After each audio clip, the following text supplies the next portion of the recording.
Messieurs, bonjour. J'ai souhaité vous rencontrer afin de en savoir un petit peu plus sur l'OMS. Je voulais savoir qu'est-ce que l'OMS, parce que j'ai découvert ça, je dois le dire, lors de la fête du sport à Montluçon, qui a eu lieu dimanche 7 septembre dernier. Voilà, j'avais fait un petit reportage Très beau reportage, je vous remercie, sur les différents sports qui étaient représentés. Malheureusement, je ne les ai pas tous vus, mais en tout cas quelques-uns. Et donc, j'ai découvert à cette occasion qu'il y avait l'Office montluçonnais du sport qui s'occupait donc de fédérer un petit peu tous ces sports. Alors, la première question que je me pose, pourquoi un Office montluçonnais du sport et quel est son rôle à Montluçon, Monsieur Foltier? Très bonne question. Les offices municipaux du sport, en fait, existent depuis très très longtemps, je dirais une cinquantaine d'années. En ce qui nous concerne, nous sommes office montluçonnais du sport depuis moins longtemps, et avant nous étions office municipal du sport depuis 35 ans, puisque nous allons célébrer dans quelques jours les 35 ans de l'OMS. Alors, ces offices existent d'une volonté nationale et ont pour mission, justement, de promouvoir l'activité sportive dans les villes. Voilà. En gros, c'est ça leur mission. Aux côtés, bien évidemment, des municipalités de chaque ville. Alors, des offices du sport, il y en a. Dans le département, on en compte 3 qui sont actifs. Un à QC, un à Bellerive et un à Montluçon. Il y en a également dans le Puy-de-Dôme, à Clermont, et dans d'autres villes du Puy-de-Dôme, un au Puy, un à Aurillac. Donc il y en a un petit peu dans toutes les villes, dans toutes les grandes villes de notre région. Nous sommes fédérés au niveau régional par un comité régional des OMS, qui est situé à Clermont, et au niveau national par une fédération nationale des OMS, qui est notre fédération officielle, quoi. Voilà. D'accord. Et donc, votre rôle, c'est un petit peu de fédérer l'ensemble, que vous venez de l'expliquer, l'ensemble des sports, concrètement. Alors concrètement, l'OMS de Montluçon a plusieurs missions. La première, vis-à-vis de nos clubs adhérents, nous avons environ entre 90 et 100 clubs selon les années qui sont adhérents à l'OMS. Notre première mission, c'est d'être l'intermédiaire entre le club et les institutionnels. Alors les institutionnels, ça peut être la mairie de Montluçon, le conseil général, le ministère Jeunesse et Sport. Donc au niveau départemental, c'est surtout la direction départementale Jeunesse et Sport qui maintenant est la direction départementale de la cohésion sociale et de la population. Donc ça, c'est la première mission. Quand un club a un vrai problème, généralement il s'adresse à nous et on essaye de lui trouver des solutions pour régler son problème. Vous jouez un rôle dans les possibles conflits qui pourraient exister entre les clubs? On a été sollicité à quelques reprises pour effectivement servir de facilitateur, de médiateur. Ouais. Je pense que de toute façon, vous avez quelque chose à rajouter, M. Foltier, là-dessus, sur cet aspect de... Non, pas du tout. On est vraiment une passerelle, un autopont entre les clubs et les institutionnels. Ça. Vous organisez, et tout le monde en était heureux, la fête du sport, qui était vraiment une grande réussite, puisque ça se déroulait, je le rappelle, sur 3 sites. 53 clubs, donc, étaient représentés, et vous dites que c'est en augmentation régulière tous les ans. Cette manifestation, elle se fait tous les ans, tous les 2 ans Tous les ans. Tous les ans. Tous les ans, toujours sur les 3 sites. Oui, Et on a de moins en moins de place. Comme je viens de vous le dire, on a de plus en plus de monde. oui. Donc on s'interroge un petit peu sur une éventuelle quatrième site, ou d'autres solutions pour pouvoir accueillir plus de monde. L'année prochaine, on aura peut-être un quatrième site. Qui Il y a sera- un projet. Ça va dépendre, Bien sûr. du nombre de participants. Si on est toujours dans la cinquantaine, on va être pareil. Si on D'accord. passe Quand à vous 60, quand vous 70, préparez ça, vous le préparez avec tous les clubs, conjointement, Absolument. avec l'ensemble des clubs, je suppose. Très bien. D'autres manifestations sont prévues prochainement pour... Alors, notre OMS n'organise pas que la fête du sport, ce serait un peu réducteur, hein. On a différentes commissions. On fonctionne vraiment d'une manière associative, ça je tiens à le préciser. On est vraiment une association, comme son nom l'indique, avec un vrai fonctionnement démocratique et associatif. Donc ce n'est pas le président qui décide de tout. On a un comité directeur qui est composé de 24 membres, dont 6 qui sont désignés par le maire, donc qui sont des membres, ça fait partie de nos statuts, c'est comme ça depuis, c'est comme ça pour tous les offices des sports.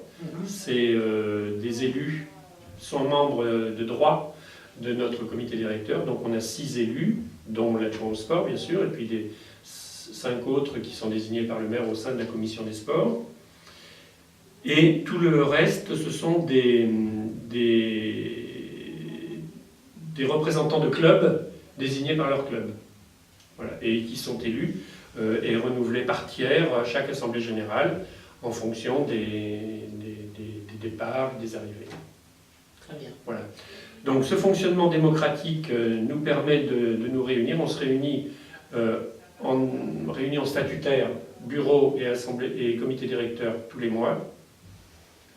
Et on entérine un petit peu dans ces réunions le travail qui est fait par les commissions. Donc pour mémoire, on a une commission fête du sport, qui est présidée par Jacques, qui va commencer son travail dans les semaines qui viennent, hein, puisque le rétro-planning de la préparation de la fête 2015 va être présenté au comité directeur du mois de novembre. 17 novembre. Donc là, fête du sport, pour vous donner une idée, c'est 12 personnes de cette commission qui commencent de travailler à partir du mois de novembre. Avec toutes les réunions, les autorisations, les besoins pour mettre en place cette manifestation. On a une commission Challenge OMS, parce qu'on propose aussi des activités en direction du public scolaire. Donc on travaille en partenariat avec l'éducation nationale, les circonscriptions de Montluçon 1 et 2, notamment avec leurs conseillères pédagogiques en éducation physique. Et on propose 3 challenges dans l'année.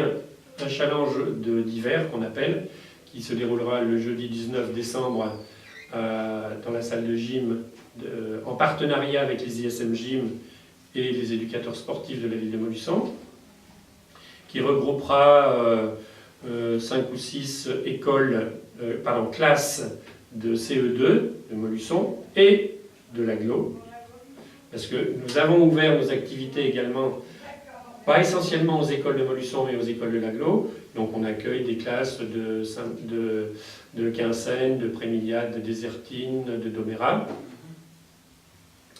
On aura un deuxième challenge qui aura lieu au mois de mars, qui est un challenge de lutte, en partenariat avec le club EDSM Lutte, dont le président est Alain Vigier et qui est aussi membre du comité directeur de l'OMS. Et puis, au 3e trimestre, au mois de fin mai, nous avons un 3e challenge d'athlétisme en partenariat avec Montluçon Athlé, qui se déroulera au Stade Saint-Jean, où on accueillera 13 ou 14 classes. Donc sur l'année, en gros, on organise des activités sportives pour environ 500 jeunes scolaires de Montluçon. Donc, cette commission challenge est placée sous la responsabilité d'un administrateur de l'OMS, M. Joël Martin. Et le premier challenge se déroulera juste avant les vacances de Noël, le 19 décembre. Notre deuxième grosse activité, ce sont nos lauréats sportifs. Tous les trimestres, nous récompensons un lauréat, soit un sportif, soit une sportive, soit un club, soit une équipe, pour ses résultats dans le cadre d'une éthique sportive que l'on a mis un petit peu sous forme d'un cahier des charges. Ça a été le cas récemment avec Montluçon Basket. Voilà, Montluçon Basket, c'est notre lauréat du deuxième trimestre. Cette équipe féminine qui vient d'accéder en National 3 a été récompensée parce qu'on a jugé, notre commission lauréat a jugé qu'elle méritait cette reconnaissance de la part du monde sportif montluçonnais. Rapidement rappeler, la commission lauréat, elle est composée... Cette commission lauréat est composée de membres du comité directeur de l'OMS. Nous sommes associés sur ce dispositif avec les Joinvillais de l'Allier. Donc il y a des membres des Joinvillais. Et le Journal La Montagne, le journaliste sportif du Journal La Montagne qui est membre de la commission, qui nous apporte son expertise sur les résultats et sur comment eux, en tant qu'hommes de presse et journalistes sportifs, ils voient un petit peu les choses à Montluçon. Voilà, cette commission se réunit une ou deux fois par trimestre et puis examine les possibles candidats pour être désignés lauréats. Pour mémoire, la prochaine remise du lauréat, nous allons récompenser l'équipe junior de pétanque de l'amicale pétanque des Marais, dont les 3 jeunes ont été consacrés champions de France cet été. C'est assez important, un titre de champion de France pour des jeunes. Voilà. Donc c'est le choix de notre commission lauréat pour le 3e trimestre 2014. Fort bien. D'autres commissions? Oui. Nous avons également une commission communication qui s'attache tous les ans à réaliser la brochure. Donc c'est aussi un travail important. Cette commission est placée sous la responsabilité d'un membre du comité directeur qui s'appelle Dominique Ciosa, ancien président de l'OMS, jeune retraité de l'école de gendarmerie, donc il a un petit peu plus de temps maintenant. Voilà. Donc c'est un travail très lourd, mise à jour des clubs, les nouveaux, ôter les anciens, mettre les nouveaux, vérifier les photos, les renseignements, produire un petit dossier. Cette année, dans la brochure, nous avons fait un petit dossier sur le sport et handicap, en mettant un petit peu en exergue les 2 clubs montluçonnais qui traitent et qui s'occupent plus particulièrement du sport et handicap. Alors, il s'agit d'un ancien club, c'est l'Alliance Handisport Montluçon, et un nouveau qui vient de se créer, c'est un petit peu pour ça qu'on l'a fait, qui s'appelle ASAC, APAEH, Sport Adapté et Culture. Très bien. Voilà. Et en plus, nous avons mis en exergue un club particulier qui nous a semblé important, c'est le club sport et loisirs de l'école de gendarmerie, le CSLG, qui est le club montluçonnais qui compte le plus de licenciés, puisqu'il dépasse 1000 licenciés. Nous avons également une commission, encore une commission qui propose une activité en direction des publics seniors. Les personnes, hommes, femmes, de plus de 65 ans, entre guillemets, jusqu'à 90, puisqu'on a eu une personne qui avait plus de 92 ans, qui a participé à notre challenge senior au mois de juin. Donc tous les ans, on organise... Alors c'est une action régionale, qui est proposée par notre comité régional des OMS, et on organise donc une épreuve locale, un challenge, on appelle ça un challenge santé senior. Donc ce sont des rencontres où les personnes âgées, auxquelles on propose des activités motrices et sportives. Donc il y a des épreuves d'adresse, des épreuves de marche, des épreuves de lancer, des épreuves d'équilibre. Voilà. Et on passe une journée.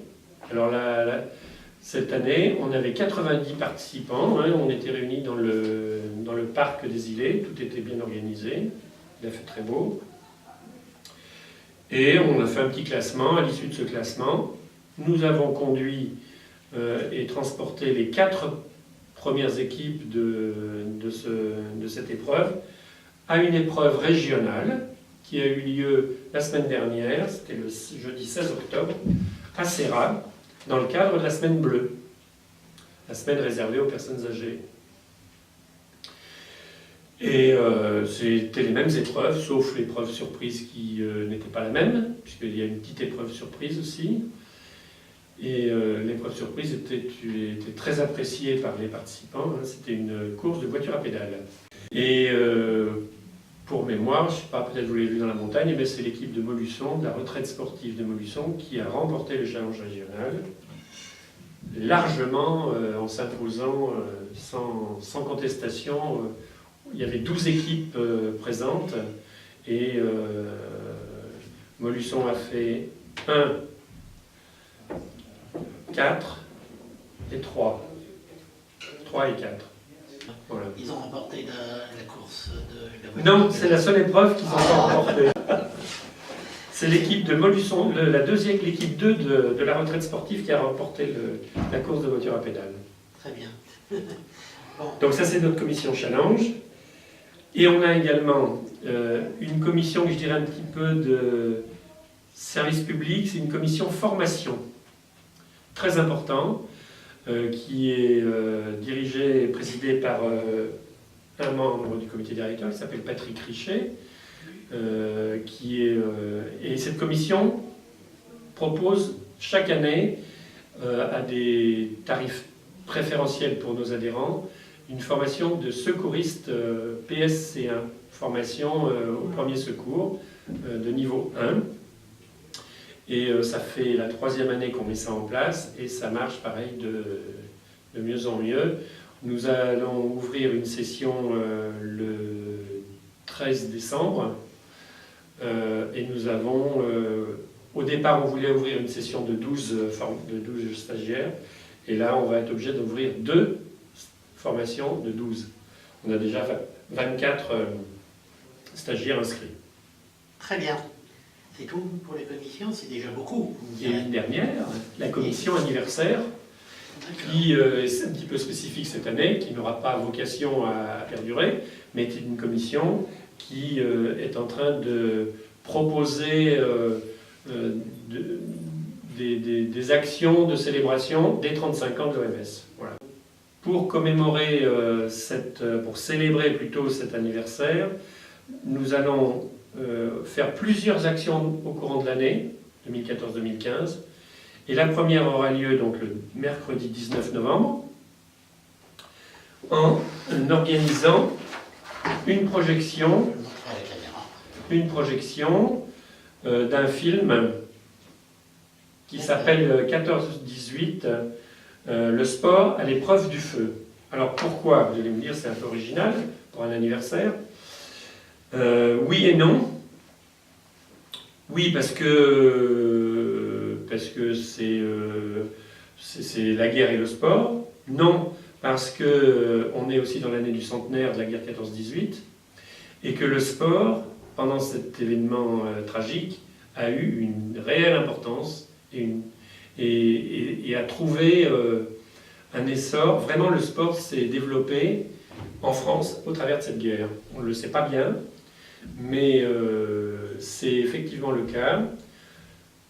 Il y a 2 ans, on avait fait venir un prof d'histoire, un prof de gym en retraite, Michel Merkel, qui a rédigé un ouvrage sur cette thématique-là, 14-18. Cet ouvrage s'appelait 14-18, le sport sort des tranchées. Et il se trouve que c'est un Joinvillais, Michel Merkel. Donc dans le cadre de l'association des Joinvillais, il est venu à Molusson présenter son ouvrage et on a organisé, l'OMS, on a organisé des conférences dans les collèges. Parce que la guerre de 14-18 est au programme des classes de 3e des collèges. Donc c'était très intéressant, il a présenté un petit peu son ouvrage et l'histoire du sport pendant la guerre 14-18. Très très intéressant. On avait fait aussi une conférence publique à cette occasion. Et il se trouve que cette année, et un journaliste de France 2 a réalisé un film à partir de l'ouvrage de Michel Merkel. Il ne l'a pas appelé 14-18 parce que le sport sort des tranchées, parce que je suppose que le nom avait dû être déposé. Donc ce sera 14-18, le sport à l'épreuve du feu. Et ce film, quand j'ai vu que ce film avait été réalisé, j'ai appelé tout de suite Michel Merkel en lui disant « Dis-moi, est-ce que tu ne pourrais pas venir ?» Et que ce film avait été fait à partir de son bouquin. « Est-ce que tu ne pourrais pas venir nous le présenter à Montluçon ?» Il m'a dit « Écoute, je vais demander l'autorisation au réalisateur de France 2, qui nous l'a accordé. Et donc, Michel Merkel viendra le mercredi 19 novembre animer un débat suite à la présentation de ce film, qui dure, c'est un documentaire en fait, qui dure 52 minutes, et qui présente vraiment, c'est pratiquement 95% d'images d'archives de la guerre, qui présente l'histoire du sport au travers des années 14, 10, 15, 16, 17, 18. Et nous en profiterons pour faire des projections spécifiques pour les collèges le mercredi matin. Donc on a déjà 2 ou 3 collèges qui sont inscrits, qui vont venir visionner le film et participer au débat ensuite avec Michel Merkel. Le temps passe, Je comprends. Il faudrait peut-être conclure. Vous connaissez la décision du maire qui, compte tenu de la situation économique de la ville et des restrictions budgétaires que l'État va imposer aux différentes collectivités territoriales, le maire a décidé de procéder à des économies et notamment réduire les subventions de l'ensemble des associations. Pour vous, cela va avoir des conséquences, je suppose, importantes.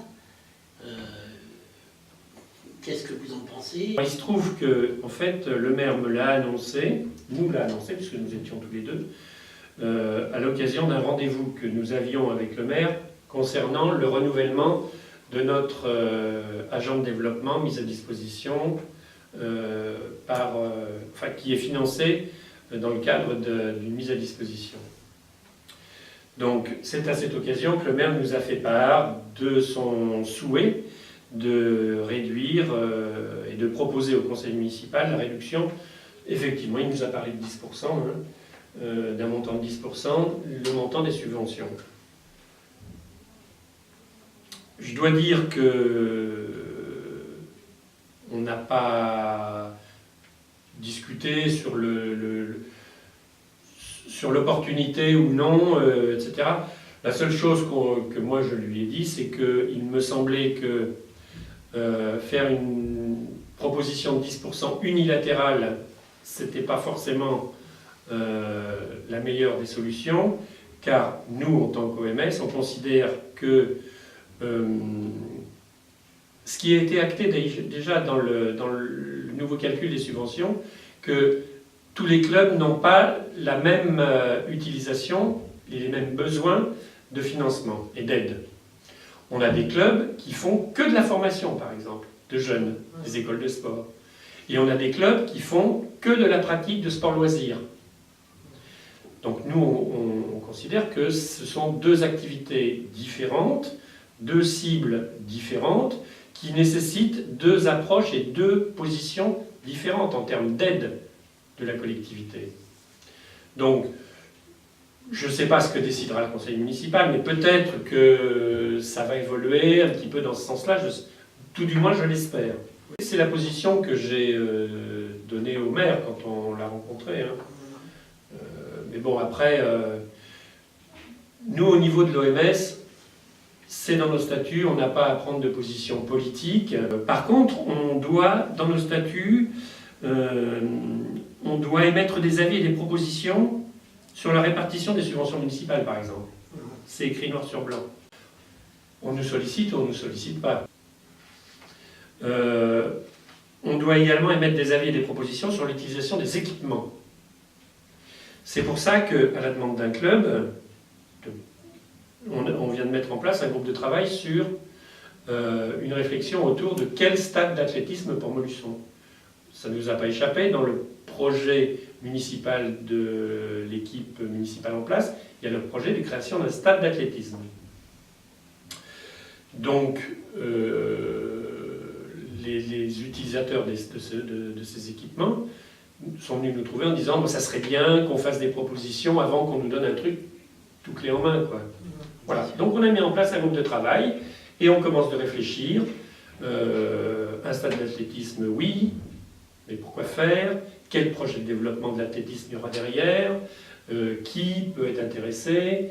À quel endroit il serait justifié? Quels seront les utilisateurs potentiels? Voilà, on s'est posé tout un tas de questions et on commence. On a eu une réunion il y a une quinzaine de jours et on va travailler comme ça pendant toute l'année.